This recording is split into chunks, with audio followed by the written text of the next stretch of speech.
This is the Obey Omnis E GT. It is an absolutely fantastic Amani-Tech vehicle, and currently, this week, it is on sale. Pulling out our phone, going over to Legendary Motorsport, and scrolling to 4 doors, we can see it right at the top, $1,077,000 from the normal $1.8 million price tag. In my opinion, this is an absolute steal, and if you don't own the EGT, buy it.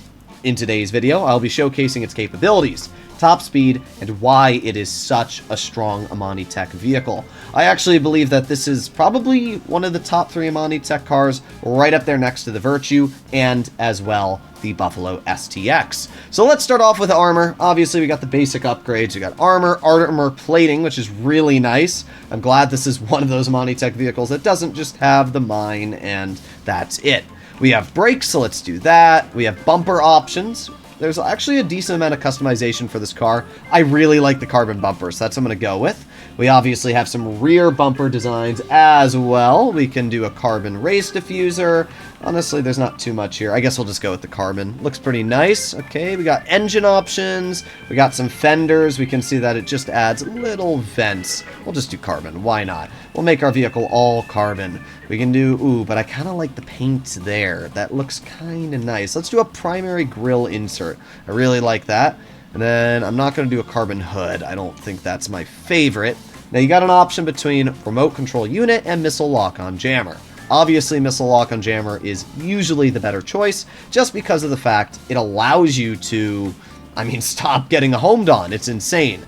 So we got some livery options. We got black full stripes, we got black double stripes, then we got white stripes, we got black race stripes, more white stripes. Our car's white, so you can't really see that, but you can imagine it's just the same thing. We got a safari time. We got this very interesting one, Go Green. We also have Toll Road Racer. I actually really like that. We have Street Style. This one's pretty cool as well. And Classic Camo, Geometric Camo, Raceway Attack, Hard Abstraction, Urban Camo, and Obey Works Racer. I think there's a lot of really cool designs for this car in terms of liveries. I am going to go with... I actually really like this green here. I think this looks really cool. So I'm going to try the green. We're going to put the slick mine on it. And then over in the respray, what I'm thinking is I'm going to do some sort of dark color. We could just do a green and it kind of matches. But what I'm thinking is maybe if there's like a midnight style green. What I've decided doing is I'm going to get a black metallic. And then I'm going to go over to pearlescent and I'm going to put green in it. So it's going to be like this green underglow in the paint, which we can see right here. I might do lime green.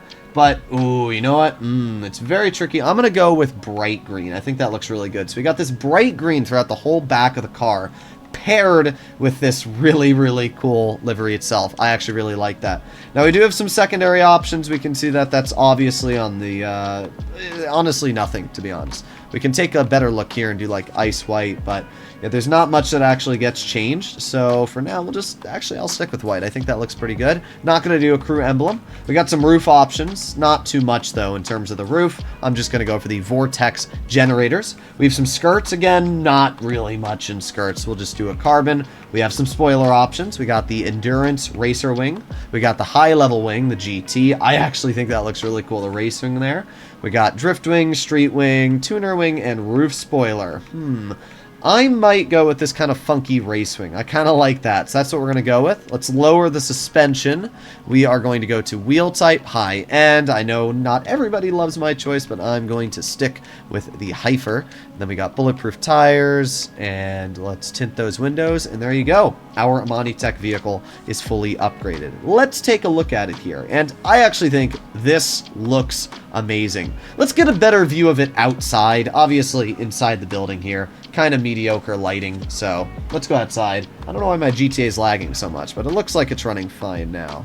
Yeah, I think this looks great, actually. I'm a huge fan of this overall design, so yeah, pretty dang sweet. I also really like how that spoiler overhangs in the back. Now, you will notice the Obey Omnis E GT is an electric vehicle. That's what the E stands for in the name. It's an electric Grand Touring car. It does feature slick mines, as I said, which is quite nice. And while this vehicle may not feature the highest top speed, in fact, we can basically see the top speed. It's about 120-ish 30-ish miles per hour. It's actually a little bit slower, but that's what you're usually going to chill around. We can see that on the speedo. While it isn't the fastest in top speed, it makes up for it in its overall lap time and acceleration. So let's first of all talk about this vehicle's capabilities and why it is possibly one of the best Amani Tech cars and vehicles to buy in the game. First of all, it's pretty heavy. Electric cars are heavy in general, and when you pair that with the armor plating you can put on this vehicle, it easily pushes cars out of the way. There's not many vehicles that can just drive into a car and, you know, say, oh, whoopsie, didn't see you there. So, like, we got this car in front of us here. Let's see if we can just push it. Yeah, I mean, that's a lot of power. And because it's electric, you have that super fast acceleration to get right back up to speed. So that's really, really nice. And then we arrive to the major thing about this Amani Tech vehicle, which is the explosion resistance. We're going to see how many explosions it takes to blow up this vehicle. That is 1, 2, 3, 4, 5, 6, 7, 8, 9, 10, 11, and then if I'm not mistaken, yep, there you go, 12. It takes 12 sticky bombs to blow up this car. Let me compare that to the Buffalo STX. This is another amazing Amani Tech vehicle, and nobody's obviously going to argue that in the comments. But look at the difference in explosion resistance. There is 1, 2, 3. Yeah, it survives 2 bombs, the third one blowing it up.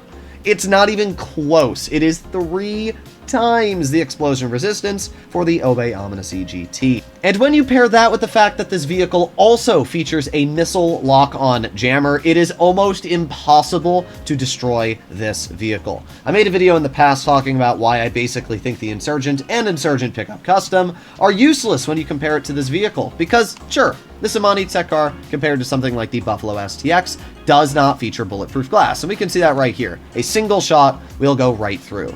But the great thing is that you don't need bulletproof glass in this car. As long as you're driving, you're not going to be killed, and that's what I would use it for. Let's say there's somebody trying to blow you up in an oppressor, they're just never going to kill you in the EGT. So if you basically want to be in a mobile fortress and never get killed by explosions, the EGT is the way to go. So to finish off today's video, we are going to see how the EGT does in lap time.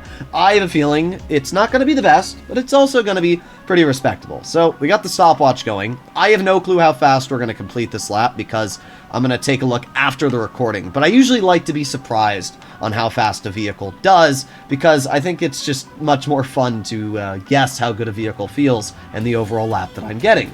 Now, acceleration-wise, we're chilling at about 112 miles per hour right now, so it's not the fastest in top speed as I did mention before, but thankfully, because it's an electric vehicle, it has very good acceleration, which allows you to pick up a lot of missing speed in the corners. So here we go, roll around that corner there, and through the uphill section we go. Slight fender bender, but not a big issue. I think this is a good enough lap that as long as we don't make any other issues here, we should be completely fine. So let's roll around this corner. Nice. Oh, there you go. Get around that car. There's a lot of vehicles on the hills here, but it's not the biggest issue. It's always good to get a feel for this vehicle's handling as it is. Get around that car there. Wow, yeah, there is an insane amount of cars on the hills. I'm not even sure why, but that's all fine. We're going to roll around, and pretty good stuff so far. Pretty good stuff. Had to slow down on certain areas more than I personally would like to, but we can always subtract like a second from the final time. It's not going to be that big of an issue. We're now downhill, and we're just going about 120 miles per hour, but not for long, obviously, as we are going to have to put on the brakes when rolling around the corner. There you go. This is a heavy vehicle after all, so acceleration-wise it might be good, but yeah, turning, it's definitely more in the mid category. Alright, roll around that corner. Nice. Here we go. Beautiful. Oh yeah. Once you get a feel for the car, it's not too bad at all, but you definitely have to get a feel for it because it does like to take corners a bit wide. It's not like you're going to spin out, you know, that's not the issue with the vehicle. It's just the fact that it likes to take the corners wide in general. Either way, no real problems here. We kind of smashed our way through the uphill area. We made our way through the downhill area pretty fast as well. And now we just arrive at the final stretch. Now, a good lap time for a sports car, you're looking at around 2 minutes and 30 to 35 seconds. A average lap time, you're looking at around 2:40, and bad, you're looking close to 3 minutes. but I don't know how we're going to do here.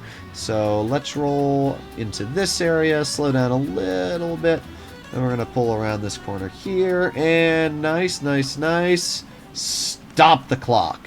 2 minutes and 34 seconds. Honestly, that's not too bad. There are definitely some areas I could have cleaned up my lap if I'd... Oh my god, I hit that bush and it just spun me out. But, yeah, there are definitely some areas I could have cleaned up my time and done a bit better. Probably close to about 2 minutes and 30 is what a peak lap in this vehicle would look like. And as I said, that's pretty on point with a lot of other sports cars in the game. So it's definitely not slow at all. And when you pair that with the fact this is a 4-seater and it has literally just an unlimited amount of explosion resistance because of the fact you have a missile lock on jammer, yeah, I can easily say that the Obey Omnis E GT is by far one of the best deals that Rockstar has shown in a while for a discounted car. If you don't own it, pick it up. It is a great offer. I'll see you all in the next one, and it looks like my GTA actually just crashed, so I guess it was perfect timing. Bye-bye.